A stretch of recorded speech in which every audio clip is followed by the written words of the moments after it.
Well, we are nearing the peak of hurricane season. And with Francine now moving away from Louisiana, we are watching some activity off of our coast. CBS 17 Storm team meteorologist Rachel Dunsing is here now with a tropical update for us. Yeah, so Rod and Angela, we want to actually go back to what was Hurricane Francine. So after making landfall yesterday as a Category 2, Francine has quickly weakened as it continues to move north and is now no longer a tropical system. But the heavy rain and gusty winds are possible for the Mississippi Valley really over the next few days as it continues to move north.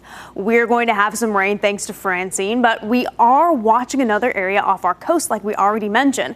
So odds for tropical development are up to 30%. But if this does start to develop, it may not be a fully tropical system. It could become something called subtropical. So what is a subtropical storm? So first of all, let's talk about the comparisons with a tropical storm. So a tropical storm has winds of at least 39 miles per hour, and these storms are normally symmetrical. So the winds and the storms around the center of circulation. Also, tropical storms get their strength from the warm ocean water. A subtropical storm also has winds of at least 39 miles per hour, but tend to be asymmetrical or lopsided. The strongest winds and storms are offset, sometimes more than 100 miles from the center.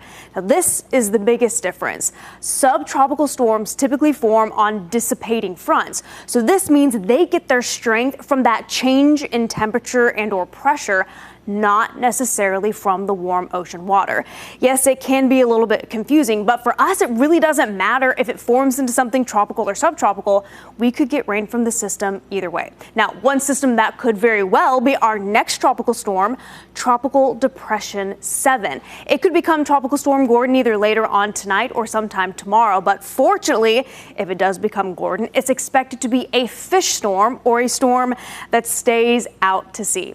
There is another wave that could impact the Lesser Antilles. Odds for that are pretty low right now, 30%, thanks to some dry air in this area. Now, right now, we are only through 6 names on the list for this season, but we know we can't let our guard down because hurricane season runs through the end of November.